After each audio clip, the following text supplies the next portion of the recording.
부활을 맞은 아침에 우리에게 주시는 하나님의 말씀은 누가복음 24장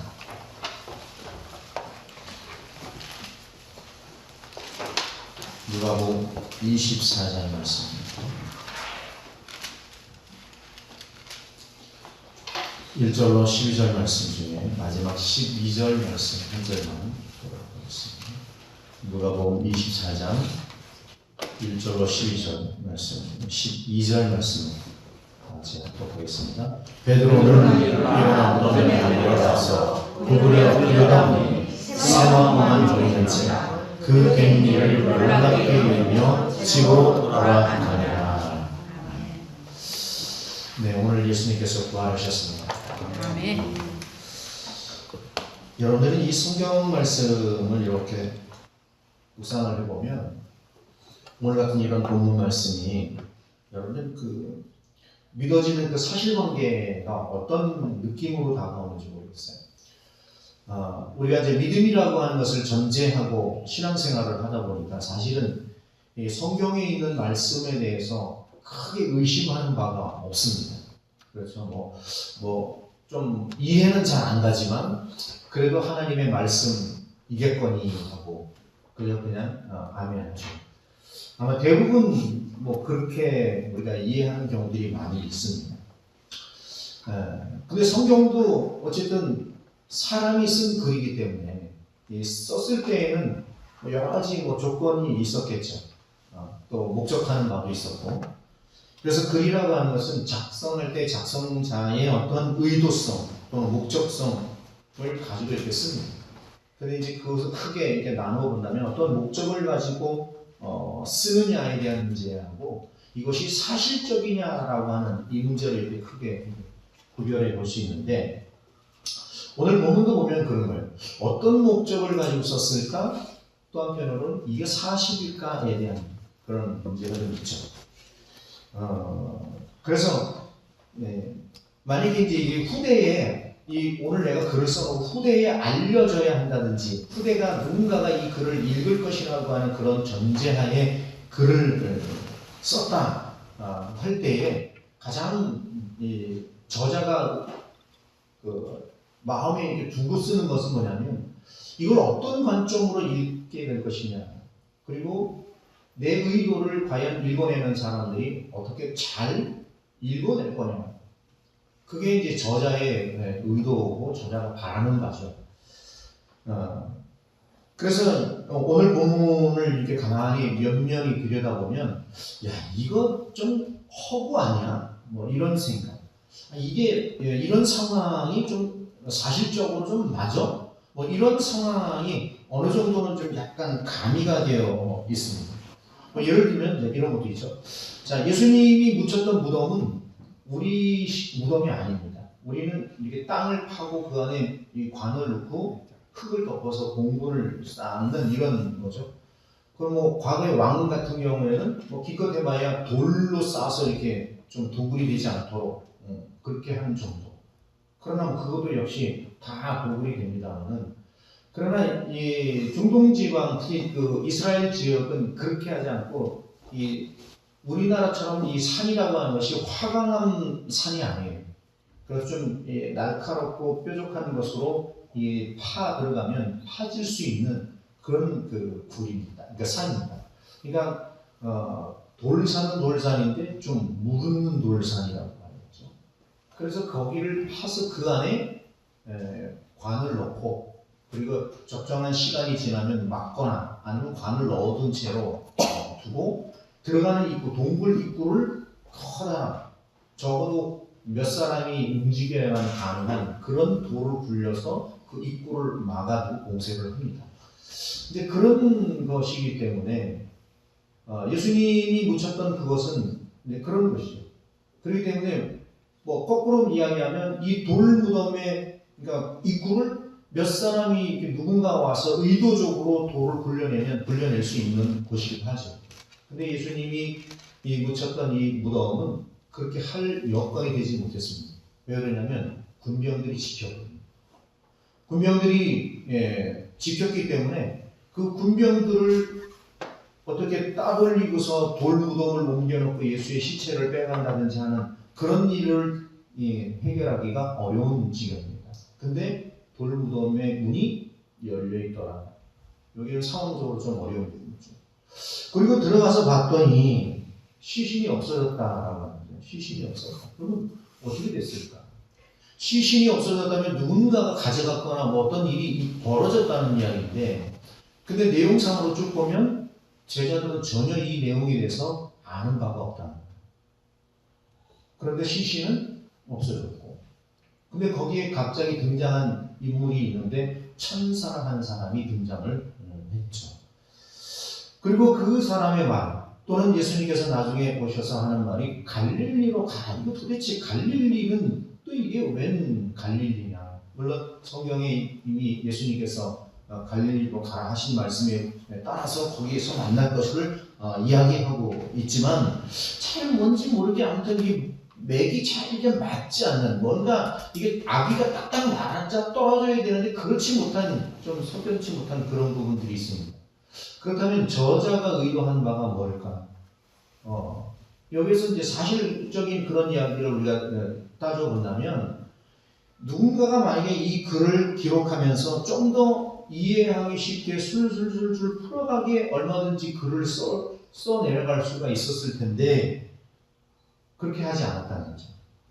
제자들도 전혀 모르고 또 찾아오는 이 여인들도 전혀 알지 못한 상태에서 예수의 시체만 없어진 그런 상황을 기록하고 있습니다.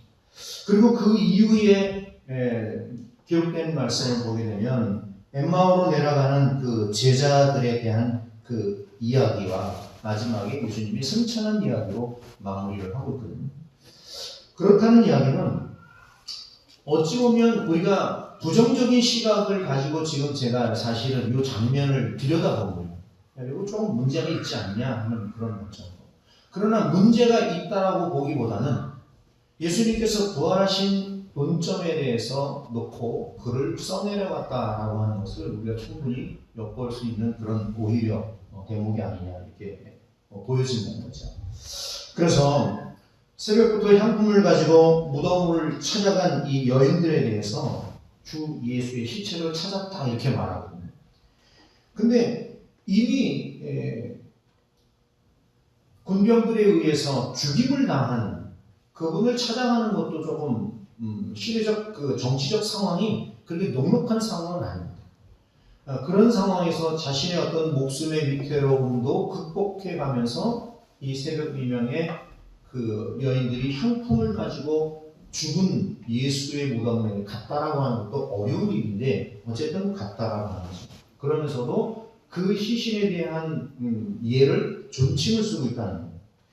그렇다는 얘기는 이러한 그 내용이 단순히 여기에서만 기록되는 것이 아니라 마태복음이나 요한복음과 같은 복음서에서도 동일한 말씀으로 그렇게 기록하고 있다는 거죠. 그래서 내 주님을 어디에다 옮겨 두었는지 모르겠다 이런 표현들을 쓰고 있습니다.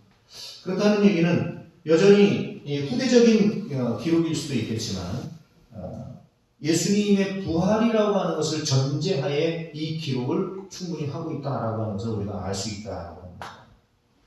그리고 두 사람을 발견하게 되는데 이 사람은 찬란한 옷을 입고 있었다. 즉 천사를 의미하는 그런 내용을 말하고 있죠. 그리고 이들이 이야기합니다. 왜 예수님을 여기서 찾냐? 이렇게 말합니다. 이미 부활하신 예수를 왜 여기서 찾냐? 이렇게 천사가 그 이야기를 해주면서 부활에 대한 기록이라고 하는 사실을 천사라고 하는 인물을 등장을 시켜서 다시 한번 확인시켜주고 있다. 이렇게 볼 수 있습니다. 그래서 이 사실을 접하게 된 여인들은 다시 제자들에게 가서 이 이야기를 하죠. 그랬을 때에 베드로가 마지막 12절에서 베드로가 그 무덤에 허리를 굽혀서 들여다보니까 예수님을 쌌던 세마포만 놓여있고 주님은 없더라. 그러면서 베드로가 놀랍게 여기면서 집으로 돌아갔다 이렇게 말합니다. 이 이야기는 무슨 이야기냐면 베드로는 예수님께서 부활한 사실을 여전히 믿지 못하고 있다는 거예요. 예수님께서 이미 잡히시기 전에 3번씩이나 너는 나를 부인할 것이요 내가 죽어서 3일 만에 부활할 것이라고 하는 것을 3번씩이나 이미 예고한 바 있지만 또 그 예고에 따라서 예수님이 돌아가신 무덤가 그리고 부활하신 그 현장에 와서 그 현장을 목도했음에도 불구하고 베드로는 여전히 예수의 부활을 믿지 못하고 있다는 거죠. 그래서 이 십자가라고 하는 이것, 부활에 대한 확신이 없는 이것, 그러나 34절 이후로부터 보면은 제자들이 예수를 만나고 부활에 대한 것을 확신하게 됩니다. 그러니까 드디어 예수님께서 부활하신 것이 마음으로 믿어졌다라고 하는 거죠. 그러면 진정한 십자가는 우리에게 있어서 무엇일까? 부활이라고 하는 그 은혜를 우리에게 허락하신 그 십자가는 무엇일까라고 하는 거죠. 인간은 태어나면서부터 죄성을 가지고 있다라고 말하죠. 그래서 그 죄성을 어떻게 없이 할 것인가. 그래서 죄의 속성은 두 가지라고 우리는 말합니다. 하나는 원죄라고 하는 것, 즉 인류가 가지고 있는 그 아담과 하와에 인한 죄성, 그 타락에 대한 죄성을 가지고 있고, 또 인간은 삶의 자리에서 살아나가면서 지어지는 죄성을 가지고 있습니다. 이 두 가지 죄성을 어떻게 해결할 것이냐. 그래서 원죄적인 것은 예수 그리스도께서 십자가에서 죽으시고 부활하신 그 은혜로 우리는 이 원죄의 문제가 해결되었습니다. 그래서 우리는 믿기만 하면 이 죄로부터 해결받는다라고 말하죠. 우리가 또한 삶에서 오는 이 죄성도 마찬가지입니다. 이 죄성도 예수님께서 십자가의 제물로 우리에게 오셨죠. 그래서 그 제물로 값없이 드려진 그것을 통해서 우리의 죄가 사함을 받는다라고 약속하셨기 때문에 오늘 우리는 예배를 통해서 또는 기도를 통해서 삶을 통해서 그 죄값의 용서를 받고 그리고 오늘을 우리가 살아내는 것입니다. 그렇기 때문에 십자가라고 하는 것은 끝이 아니라 새로운 시작이다 이렇게 볼 수 있습니다. 그래서 대속의 십자가 이후에 우리는 소망의 부활이 다시 이루어져야 되는 거예요. 그래서 오늘 오후의 말씀 제목이 뭐냐면 원래 이게 뭐죠? 제가 이 제목을 고쳤습니다. 그래서 어떻게 고쳤냐면 다시 부활을 경험하자. 내 마음이니까. 부목사가 설교하는 건 담임이 고칠 수가 있어요. 그래서 어차피 부활절의 연속성을 가지고 있는 말씀이기 때문에 우리가 오늘 부활절을 받는 이 날은 2000년 전에 일어났던 사건입니다. 그러나 2000년이 지난 지금에 우리가 이 부활의 문제를 어떻게 접하고 어떻게 우리가 이해를 해야 할 것이냐라고 할 때 십자가는 새로운 시작이다. 부활이라고 하는 이것은 오늘 우리에게 새로운 시작을 알리는 타종과 같은 그런 것이다 이렇게 말할 수 있습니다. 그런데 그 타종을 그냥 가는 것이 아니고 소망이라고 하는 것을 가지고 가야 된다는 거예요. 그래서 이 교회라고 하는 것은 이 부활을 목격한 증인들이 모여있는 것이 바로 교회고 나는 그러한 증거를 가지고 있는 증인이라는 사실을 우리는 잊어서는 안 된다는 거죠. 그렇기 때문에 이 증인된 삶을 우리는 살아내야 된다. 근데 이거는 우리가 그저 성경에서 단순히 예수님의 부활을 목격하는 것으로 말하지 않고 이미 2000년 이전에 구약 시대 때부터 예수 그리스도의 이 땅에 도성인신한 그 사건을 우리에게 이미 말한 바 있습니다. 그리고 그 말씀에 따라서 예수님이 오셨고 그 말씀에 따라서 예수님은 부활하셨고 우리는 그 말씀을 믿고 오늘에 있는 것이죠. 그래서 하나님의 말씀은 기억되어야 한다라고 오늘 본문에서 말합니다. 이 말은 부활하신 그 현장을 가보니 주님은 없었어요. 현장이라고 하는 것은 어떤 현상적인 것에 빠져 있지 말라는 겁니다. 제가 늘 말씀드리는 것 중에 관점이라는 얘기를 자주 말씀드리잖아요. 어떤 관점을 가지고 갈까요? 우리는 현장이라고 하는 그 사실이라고 하는 거기에 머물러서는 안 된다. 사실과 진실은 분명히 다르다고 말씀드렸잖아요. 우리는 사실을 중요시 여기는 것보다도 무엇이 진실이냐는 거예요. 사실은 비어있는 무덤이 사실입니다. 그러나 진실은 뭡니까? 예수님이 부활하셨고 지금 제자를 만나기 위해서 갈릴리로 가셨다는 거예요. 그럼 우리는 어디로 가야 됩니까?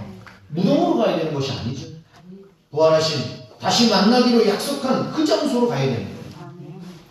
그래서 성경은 말합니다. 하나님의 말씀은 살아있어서 좌우에 날선 검과 같아서 우리의 심령 골수를 쪼개고 살필 수 있는 그런 능력됨이 있다라고 말합니다. 그 말씀이 오늘 내 안에 부활의 소망으로 내 안에 자리를 하고 있느냐는 거예요.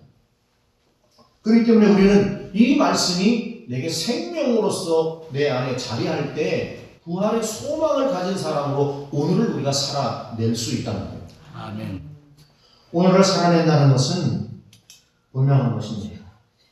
오늘 우리는 어떻게 살아내느냐, 무엇을 볼 것이며 무엇을 증언할 것이며 누구를 위해서 살아갈 것이냐, 이것이 부활을 목격한 소망을 가진 사람들이 고민해야 할 고민거리입니다.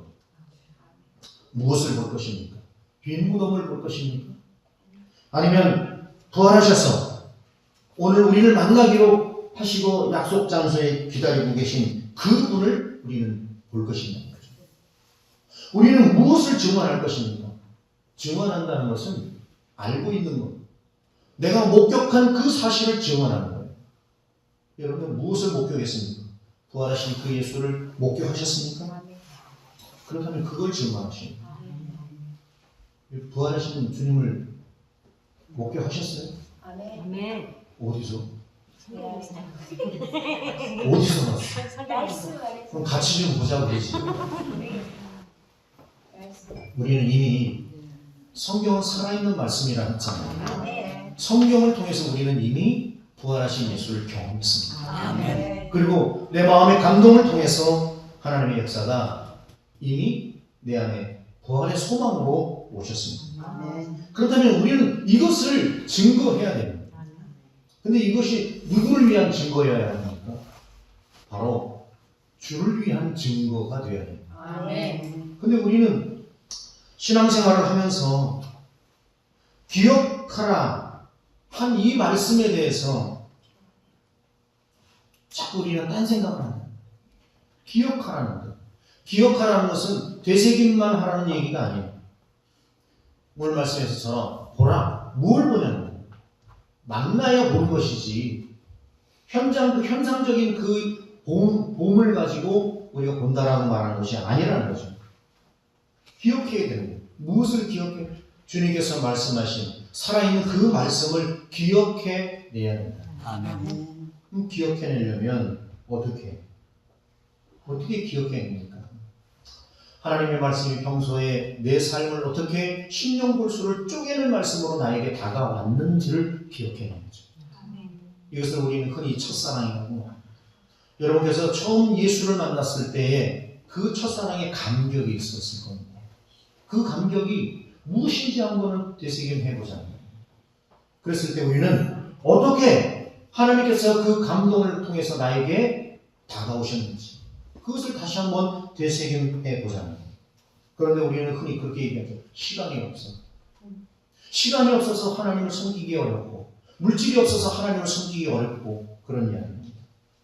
제가 오늘 아침 새벽에도 말씀을 전했습니다만 130년 전에 기독교가 대한민국에 들어와서 복음을 전했어요. 그때는 그야말로 우리가 잘 알고 있는 것처럼 피죽도 못 먹는 그런 시대였어요.